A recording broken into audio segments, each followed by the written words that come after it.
What's up guys, I'm Mackenzie and welcome to another FIFA 18 career mode wishlist video. If you enjoyed the video today, be sure to like button, subscribe, and comment vice video suggestions down below. If you have any suggestions or advice, or you want to improve or expand on any of my ideas of FIFA 18 career mode, then comment that down below and yeah, I'll reply to you. And if you want to see previous career mode wishlists I've done, you can check them all out with the links in the description. Go check them out down there. And yeah, if you want to check out my previous career modes, my actual career modes that I've played, you can check them out. That would help me out a lot and I'd be really appreciative of it. But if you don't want to check them out, that's fine. It's totally fine. But yeah, today we'll be talking about internationals because in career mode, they're kind of stale. They're very stale. They have great potential. EA are not acting on it and that's disheartening. They've now got the rights to the World Cup. They can make the World Cup. They actually have the trophy and everything in FIFA, and they're not doing anything with it. If you have any ideas on internationals, comment them down below. But let's get into it. First thing I'd like to say is this really pisses me off, but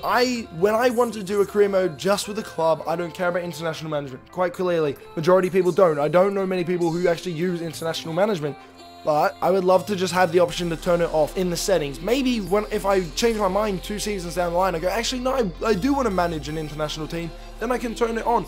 But for the meantime, I don't want to see them constantly popping up in my emails because I'm very pedantic and I look at the red 1 on my emails and I go, that's pissing me off. I have to look at that. And I know a lot of people are just like that. Or sometimes when you just come out of a match, it sends you to your email box for your 1 email, which is a fucking international management offer, and you don't want to even look at that. So you'd be great to just turn that off. One that would be great, and I don't know why they haven't done this, is you should be able to have the option to solely manage a country. Either you start off instantly managing that country of your choice, or you're a manager of a club and then you get offers from international teams and you go, okay, no, I'll actually join them. And you leave your club team and you don't do club and international. You might have the option to do club and international, but you can also choose to just be international manager if you get the offer. That'd be pretty cool. And with that, it'd be good if you could say you get the offer in March for the England job. You go, I really want to be the England manager, but I want to finish my season at club first. So you go, I'll be the England manager,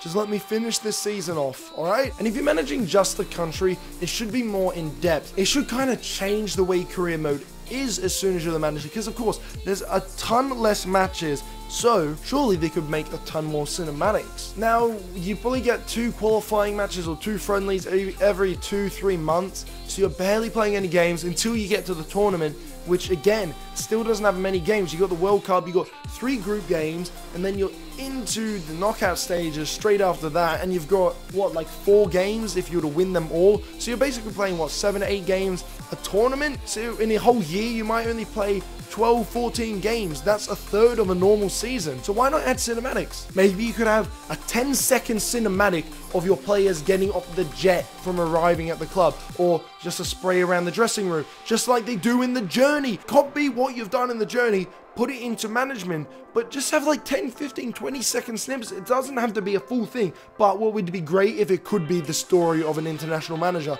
And like, you could do this over 8 years. You win the World Cup, you win the European Championship, you win the World Cup again. It's like defending your title.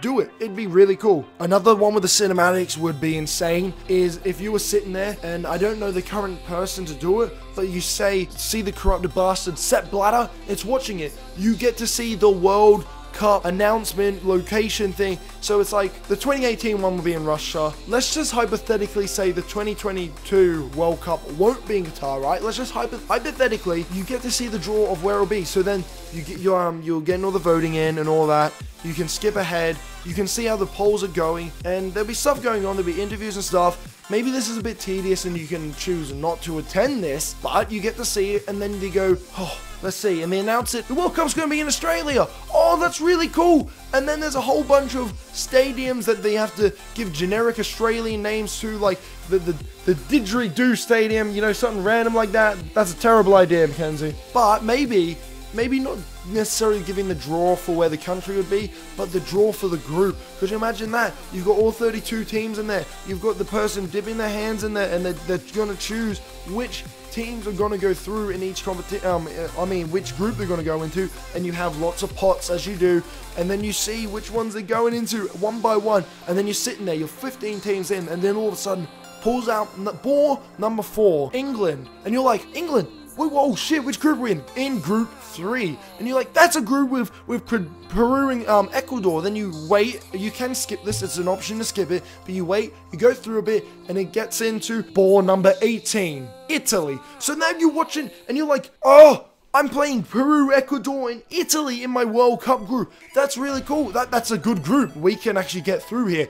So it's like you've actually had a story, and because now you can manage your manager, like you can actually make the way they look. Fucking hell, mate. Bloody hell. You could actually sit there with your players, because they've got real faces, you've got a real face. And another one is not really to do with career mode. It would affect career mode. It's more or less to do with the whole game, but I love to see more international teams. Of course, every year they take some out, they put some in, like teams like Croatia and New Zealand. I'm from New Zealand. For the first time in my FIFA history, New Zealand aren't in the game, and I'm really disheartened by that. There's only just enough New Zealanders in the game to actually make a team. It's ridiculous. Most New Zealand players, there are a few that play around Europe, but most of them play for a semi-professional New Zealand team, so they're not actually in the game.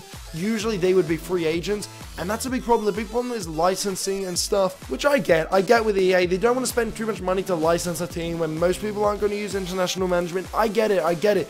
But just thinking about it would be really cool. Imagine like PES have so many international teams, or at least they used to. They used to have like every international team from the world.